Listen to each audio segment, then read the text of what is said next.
Hello guys, स्वागत है आप सब लोगों का हमारे यूट्यूब चैनल। और आज हम डिस्कस करेंगे 20 इम्पॉर्टेंट क्वेश्चंस जो international biodiversity conventions and air pollution control उससे संबंधित है। तो हम स्टार्ट करते हैं क्वेश्चन नंबर फर्स्ट से। What is true about the UNFCCC? इसका क्या फुल फॉर्म होता है, कितने लोग हैं इसमें, बहुत सारी इसके बारे में बातें हैं। देखिए, पहले स्टैंड कर रहा है कि it stand for the United nation framework convention on climate change, ये इसकी फुल फॉर्म होती है। दूसरे में बात कर रहा है कि इट हैज़ 197 मेंबर्स, मतलब ये जो पूरा ऑर्गेनाइजेशन है इसके 197 देश जो हैं वो मेंबर्स हैं। थर्ड में बोल रहा है कि it is parent treaty of Paris climate change agreement, ये अपने आप में एक अनदर मतलब कॉन्फ्रेंस है, उसके जो 2015 में हुई थी, इसकी पेरेंट ट्रीटी है UNFCCC। और फोर्थ में बोला कि it is also a parent treaty of Kyoto protocol, 1997 में जो क्योटो प्रोटोकॉल हुई थी उसकी पेरेंट ट्रीटी, मतलब क्योटो प्रोटोकॉल भी इस UNFCCC के अंतर्गत हुई थी। तो ये बातें बिल्कुल सही हैं कि UNFCCC बहुत बड़ा अपने आप में एक फ्रेमवर्क है जो पेरिस क्लाइमेट चेंज एग्रीमेंट का भी पेरेंट ट्रीटी है और क्योटो प्रोटोकॉल का भी पेरेंट ट्रीटी है। और इसका फुल फॉर्म यही होता है United nation framework convention on climate change. और आज के टाइम में इसके जो मेंबर का पार्टनर्स जो है वो 197 है। तो गाइज यहाँ पे जो करेक्ट आंसर है वो ये सभी बातें अबाउट दी UNFCCC के बारे में सही है। अच्छा, नेक्स्ट पॉइंट में बात करते हैं कि what is aim of climate change जो प्रोग्राम है, इसका क्या एम है। तो गाइज इसका जो एम है वो उन पे बात करना है। पहले में कह रहा है ऑप्शन ए में, to keep a global average temperature rise this century will below 2 degree centigrade, कि जो पेरिस में क्लाइमेट चेंज एग्रीमेंट हुआ था उसमें ये बात पे सब लोग जो वर्ल्ड के लीडर थे पूरी दुनिया के, वो इस बात पे सहमत थे कि जो ग्लोबल टेम्परेचर है वो 2 डिग्री सेंटीग्रेड से कम रखा जाएगा। कोई भी कोशिश करेंगे इतना टेम्परेचर नहीं होने देंगे कि वो कहीं ना कहीं 2 डिग्री सेंटीग्रेड से ही कम रहे। दूसरे में कह रहे हैं to drive efforts to limit the temperature increase even further to 1.5 degree centigrade above the pre industrial level. जो प्री इंडस्ट्रियल लेवल में टेम्परेचर हुआ करता था अर्थ का, उससे केवल हम 1.5 डिग्री सेंटीग्रेड एबव तो टेम्परेचर जाने देंगे, उससे ज़्यादा नहीं। ठीक है। और सी मतलब बोथ आर करेक्ट, ये दोनों बातें सही है कि दोनों बातें पेरिस क्लाइमेट चेंज एग्रीमेंट में डिसाइडेड हुई थी। और डी में कह रहा है नन ऑफ दी अबव। तो पेरिस क्लाइमेट चेंज एग्रीमेंट के अगर रेफरेंस में हम बात करें तो ये दोनों बातें उस एग्रीमेंट में हैं कि जो ग्लोबल टेम्परेचर है वो इस सेंचुरी का 2 डिग्री सेंटीग्रेड से कम रखेंगे, और बस जो प्री इंडस्ट्रियल लेवल टेम्परेचर है उसे 1.5 से ज़्यादा नहीं इंक्रीज होने देंगे। ठीक है गाइज, नेक्स्ट क्वेश्चन में हम बात करते हैं क्वेश्चन नंबर 3। इसमें बात है कि what is true about the Pachmarhi या सतपुरा टाइगर रिजर्व के बारे में। तो देखिए, इसके बारे में 3 स्टेटमेंट हैं कि it declared biosphere reserve in 1999, मतलब 1999 में इस टाइगर रिजर्व को अपने बायोस्फीयर रिजर्व डिक्लेयर हो गया था। और सेकंड में कह रहा है इन 2019 में this biosphere reserve included in the category of UNESCO की कैटेगरी का मतलब हुआ यूनेस्को की वर्ल्ड हेरिटेज साइट में ये इंक्लूड हो गया था। और थर्ड में कह रहा है कि in 2019 it was in use due to the presence of some rare species of orchids. Orchids क्या होते हैं, छोटे से स्मॉल प्लांट्स होते हैं बहुत ही ब्यूटीफुल, जो कि मोनोकाटिलिडेंस मतलब मोनोकाट को बिलोंग करते हैं। और ये डेकोरेशन ऑफ या फिर शादी जो कुछ कस्टम्स रिचुअल्स होते हैं उन पे हमें घर को डेकोरेट करने में काम आते हैं। वैसे जंगल में भी काफ़ी ऑर्नामेंटल प्लांट्स होते हैं। तो ये बातें जो हैं पंचमढ़ी के बारे में ठीक हैं कि ये जो था 2019 में due to meeting of rare species of orchids वहाँ मिल गई थी, उसकी वजह से चर्चा में रहा था। और 1999 में ये बायोस्फीयर रिजर्व बना था, और 2019 में ये से मतलब 2019 में ये फेमस हुआ था। ठीक है, ड्यू टू आर्किड्स। और 2009 में इसे यूनेस्को की साइट में इंक्लूड करा गया था। तो करेक्ट आंसर का इस डी है, क्योंकि ये बातें सब about the Pachmarhi tiger reserve या सतपुरा टाइगर रिजर्व के बारे में ठीक है। रतपुरा लिखा है, सतपुरा टाइगर रिजर्व होगा गाइस।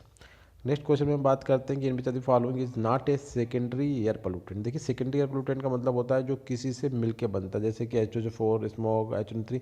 यह क्या होता है, डायरेक्ट इनका वो नहीं होता, ये दो के मिक्सचर से बनते हैं, जैसे NO3 और वाटर। तो HNO3 इस तरीके से H2O4, और वाटर और SO4 की मिलकर H2O4 बन जाता है, इस तरीके स्मोक बनता है। मगर कार्बन मोनोऑक्साइड जो होता है वो डायरेक्टली किसी बायोमास के जो ब्रेकडाउन होता है, मतलब उसके बर्निंग से निकलता है। तो ये जो है डायरेक्टली जो है प्राइमरी एयर पोल्यूटेंट है, ये सेकेंडरी नहीं है। इसमें कह रहा है नॉट सेकेंडरी एयर पोल्यूटेंट, ये सेकेंडरी एयर पोल्यूटेंट नहीं है। ठीक है, बाकी जो है वो सेकेंडरी एयर पोल्यूटेंट है। नेक्स्ट क्वेश्चन में बात करते हैं कि जो कन्वेंशन ऑन बायोलॉजिकल डाइवर्सिटी जिसे बोलते हैं CBD consist of, CBD convention जो है इसका अपना एक पूरा बुक है, मतलब संविधान है। तो इसमें कितने आर्टिकल्स हैं, तो इसमें आर्टिकल का नंबर जो है वो 42 है। ठीक है, ध्यान रखना है, ऐसे काफ़ी इंपॉर्टेंट क्वेश्चन है ये। उसके बाद हम बात करते हैं क्वेश्चन नंबर 6 पे कि who for the first time gave the definition of integrated control. अपने आप में प्रोग्राम होता है कि IPM, ठीक है, इंटीग्रेटेड पेस्ट मैनेजमेंट। तो इंटीग्रेटेड कंट्रोल की जो डेफिनेशन थी वो सबसे पहले किसने दी थी, वो डेफिनेशन दी थी स्टर्न ने 1959 में। ठीक है गाइज, इसके बाद क्वेश्चन नंबर 7 में हम बात करते हैं कि the use of spore bearing bacteria was first made for controlling. मतलब स्पोर बेरिंग जो फार्मिंग बैक्टीरिया है उसका जो यूज कंट्रोल करने के लिए वो सबसे पहले किसने किया था। पल्स बीटल को कंट्रोल करने में यूज होता है, या फ्रूट फ्लाई, या जापानीज़ बीटल लार्वी, या फिर मॉस्किटो लार्वी। तो ये यूज हुआ था पहली बार जापानीज़ बीटल लार्वी के केस में। ठीक है, नेक्स्ट क्वेश्चन में बात कर रहे हैं हम कि which are the following larvicidal fishes are use in biological control. Biological control में कौन सी लार्विसाइडल फिश यूज करी जाती है। तो गाइज इसका करेक्ट आंसर जो है वो आंसर आपका डी, टिनोफेरेंगोडॉन एडिला। ये जो फिश होती है ये एक लार्विसाइडल फिश है। लार्विसाइडल का फिश का मतलब ये दूसरे जो हमारे एनिमल्स होते हैं उनके लार्वी को किल कर देती है। तो इस तरीके से it help in the biological control of, और इस तरीके से हमारी क्रॉप्स को डैमेज होने से बचा लेती है। नेक्स्ट क्वेश्चन में कह रहा है कि which are the following is called ecological management. क्या चीज़ होती है, बायोलॉजिकल कंट्रोल को इकोलॉजिकल कहते हैं, या कल्चरल कहते हैं, या इंटीग्रेटेड पेस्ट मैनेजमेंट को कहते हैं, या सभी को कहते हैं। तो गाइज 19 का जो आंसर है वो बी है। जो कल्चरल कंट्रोल होता है उसे इकोलॉजिकल मैनेजमेंट बोलते हैं। तो आपने देखा होगा इकोलॉजिकल और कल्चरल एक ही बात होती है। नेक्स्ट पॉइंट काफ़ी जनरल सा क्वेश्चन है ये कि आपने सुना होगा, बहुत ही फेमस केस है 1984 में दी भोपाल गैस ट्रेजेडी हुई थी। भोपाल में मध्य प्रदेश की जो कैपिटल है वहाँ पे, तो कौन सी गैस के रिलीज होने से हुई थी। तो ये गैस थी आपकी मिथाइल आइसोसाइनाइड, जिसे शॉर्ट फॉर्म बोलते हैं MIC। नेक्स्ट क्वेश्चन में बात करते हैं कि which are the following is herbicide. देखिए हर्बिसाइड का मतलब होता है हर्ब्स। हर्ब्स का मतलब होता है वो प्लांट जो अनवांटेड होते हैं, जिन्हें हम बोते नहीं बल्कि जिन्हें हम सोइंग नहीं करते वो फिर भी निकल आते हैं। हमारी जो मेन क्रॉप्स होती हैं जैसे वीट के साथ और राइस के साथ, जो भी हमारी जो मेन क्रॉप जिसमें फार्मर्स रियली अपने एफर्ट के साथ सोइंग करता है, ठीक है, एक वो क्रॉप होती है। दूसरी उस क्रॉप में जो दूसरे घास के पौधे निकल आते हैं जो हमारी क्रॉप को कमज़ोर करते हैं, हर एक तरीके से हमारे मेन क्रॉप से कंप्लीट करते हैं, लाइट के लिए, वाटर के लिए, न्यूट्रिएंट के लिए, स्पेस के लिए। और ऊपर से वो हमारी जो मेन क्रॉप होती है उसमें डिजीज़ भी काज करते हैं, क्योंकि जो पैथोजेंस आते हैं वो उन हर्ब्स में अपना घर बना लेते हैं, मतलब एज अ रिजर्वायर उन्हें यूज़ करते हैं और हमारी मेन क्रॉप को अटैक करते हैं। तो उन्हें किल करने के लिए जो हम केमिकल यूज़ करते हैं उन्हें हम बोलते हैं हर्बिसाइड्स। तो जो नीचे केमिकल का नाम दिए उसमें हर्बिसाइड कौन है, DDT, 2,4-D, पैराथियोन, टैक्सोफिन। ठीक है, तो गाइज इसमें हर्बिसाइड आपने सुना होगा 2,4-D, जो कि सिंथेटिक हमारे जो प्लांट हार्मोन होते हैं ऑक्सिन उस कैटेगरी का है, बट सिंथेटिक है ये। ठीक है, laboratory made synthetic plant hormone है ये, जिसे हम बोलते हैं 2,4-D, मतलब 2,4 डाइक्लोरोफिनॉक्सी एसिटिक एसिड इसका पूरा नाम होता है। और ये एक हर्बिसाइड की फार्म में यूज करा जाता है। अब देखिए एक बात और आगे बता दूं, जो हर्बिसाइड होते हैं और 2,4-D उन हर्बिसाइड को कैसे करके किल करता है, क्योंकि हर्बिसाइड मोस्टली जो हर्बिसाइड रिपोर्ट हुए इंडिया में जो अनवांटेड प्लांट वो अभी तक 16 प्लांट हुए हैं। और उन 16 में मोस्ट ऑफ दी बल्कि ऑलमोस्ट कहना चाहिए आउट ऑफ 16 14 जो है वो डाइकॉट हैं। डाइकॉट का मतलब होता है जिनकी पत्तियां चौड़ी वाली होती हैं, ब्रॉड लीफ्ड प्लांट जो होते हैं। ठीक है, और जो हर्बिसाइड होते हैं वो अपने हर्ब्स को किल करते हैं बाय ब्लॉकिंग देयर फोटोसिंथेसिस। और फोटोसिंथेसिस में भी जो उनका फोटो सिस्टम सेकेंड होता है उसे ब्लॉक कर देते हैं। और फोटो सिस्टम सेकेंड का ब्लॉक करने का रीज़न ये होता है कि फोटोसिंथेसिस के दौरान जो ऑक्सीजन निकलती है वो फोटो सिस्टम सेकेंड का काम होता है। जब फोटो सिस्टम सेकेंड ब्लॉक हो जाता है due to action of the herbicides, तब उस प्लांट को ऑक्सीजन निकलने की प्रोसेस बंद हो जाती है। जब ऑक्सीजन निकलने की प्रोसेस बंद हो जाती है तो जो प्लांट होता है वो due to lack of oxygen, क्योंकि ऑक्सीजन प्लांट भी तो ऑक्सीजन लेता है, उसकी वजह से उसकी डेथ हो जाती है। ठीक है, तो ये आप ध्यान रखें कि हर्बिसाइड का जो एग्जाम्पल है इसमें वो 2,4-D है। नेक्स्ट क्वेश्चन में बात करते हैं क्वेश्चन नंबर 12 में कि which are the following is almost non toxic to insect.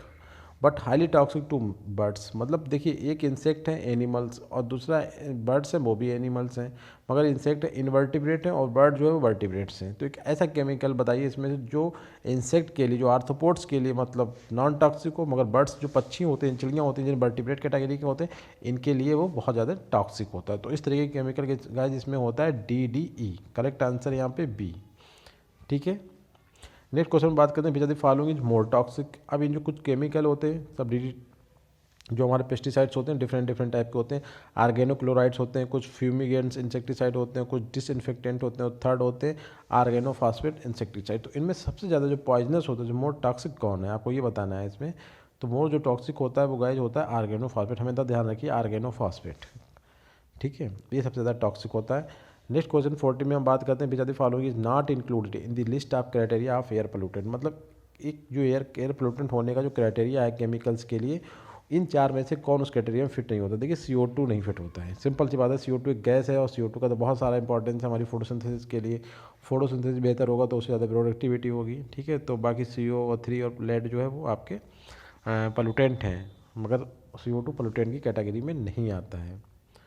ठीक है गाइस, क्वेश्चन नंबर 15 में देखते हैं which are the following is not एक criteria of air pollutant. Air pollutant होने का जो क्राइटेरिया में कौन नहीं आता। सेम बेसिक क्वेश्चन है ये कि particulates N2O, SO2 and H2O। देखिए H2O आपने देखा होगा जब हम इनऑर्गेनिक फोटोसिंथेसिस की बात करते हैं, जब ठीक है एक ऑर्गेनिक फोटोसिंथेसिस होती है एक इनऑर्गेनिक होती है, तो उसमें H2O as a sulphur provide करता है जो केमिकल अपना फूड मटेरियल बनाने के लिए कुछ ऐसे बैक्टीरिया होते हैं कीमोसिंथेटिक बैक्टीरिया, उनके काम आता है। और ये एयर पोल्यूटेंट नहीं है क्योंकि ये एयर में कहाँ पाया जाता है, ये तो सॉइल में डिपॉजिट के फॉर्म में पाया जाता है।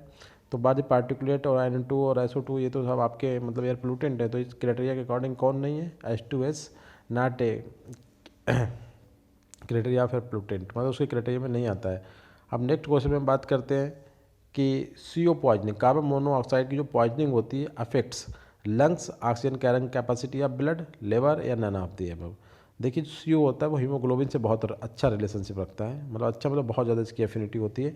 और जब किसी को CO पॉइजनिंग होती है सबसे इंपॉर्टेंट होता है। और हीमोग्लोबिन क्या करता है, वो हमारी बॉडी में ऑक्सीजन कैपेसिटी मतलब ऑक्सीजन को हमारी बॉडी के एक एक पार्ट तक ले जाने का काम करता है। जब CO पॉइजनिंग का मतलब होता है कि जो ऑक्सीजन कैरिंग कैपेसिटी है आपकी हीमोग्लोबिन वो अफेक्टेड हो जाती है। जो करेक्ट आंसर गाइस आपका B, oxygen carrying capacity of blood, ये अफेक्टेड होती है।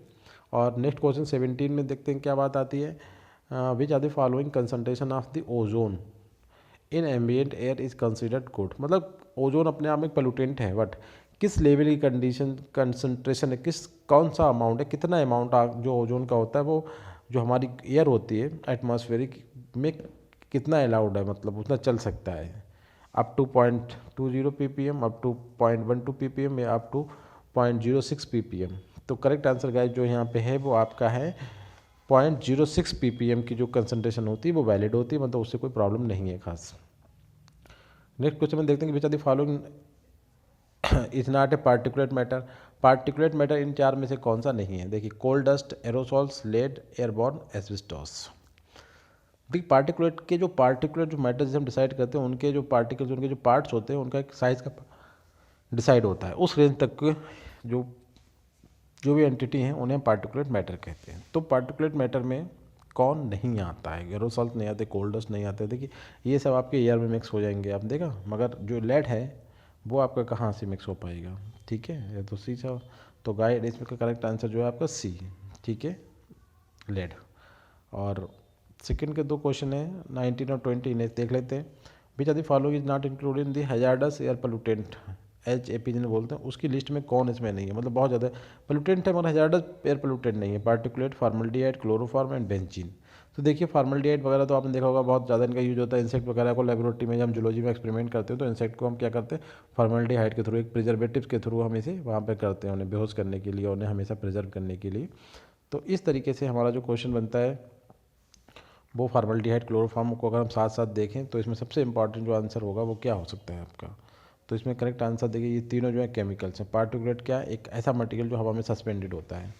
ठीक है, तो गाइस करेक्ट आंसर जो है आपका ये, इसमें बात करें कि नॉट इंक्लूडेड है, नॉट इंक्लूड हैजार्डस नहीं, क्योंकि एयर में इतना जल्दी ये मिक्स नहीं हो पाए। बाकी ये जो होते हैं एकदम गैस की फॉर्म में होते हैं और जहाँ इनकी बॉडी में हमारी कंसनट्रेशन गई और हम एकदम मूर्ख मतलब जो होते हैं मुझसे मतलब बेहोश हो जाते हैं। ठीक है, बिल्कुल वहीं पे जाके गिर जाते हैं। अच्छा लास्ट क्वेश्चन में बात करते हैं कि human are expected to expose to volatile organic compound. अगर ह्यूमन कभी मतलब वोलेटाइल ऑर्गेनिक कंपाउंड के साथ एक्सपोज्ड हो जाए, मतलब मिक्स हो जाए या वो उसकी बॉडी में इंसर्ट हो जाए, तो वो कहाँ से आएंगे। मतलब मैं क्वेश्चन दूसरा बता रहा हूँ कि humans are expose to volatile organic chemicals, जिन्हें BOC बोला जाता है, वो ह्यूमन जिनसे एक्सपोज होगा तो वो कहाँ से आएंगे। देखिए सॉल्वेंट से आएंगे, एरोसॉल्स स्प्रे से आएंगे और पेंट से आएंगे। तो क्या जिसका इन तीनों चीज़ों को हम यूज़ करते हैं। आपने देखा होगा सॉल्वेंट डिफरेंट टाइप के, एरोसॉल स्प्रे या फिर पेंट। तो करेक्ट आंसर गाइस आपका डी। ठीक है, 20 का डी। तो इस तरीके से आपने 20 क्वेश्चन आपने पढ़े हैं और ये कंप्लीट होती है सीरीज। इसी के साथ आपका थैंक यू वेरी मच।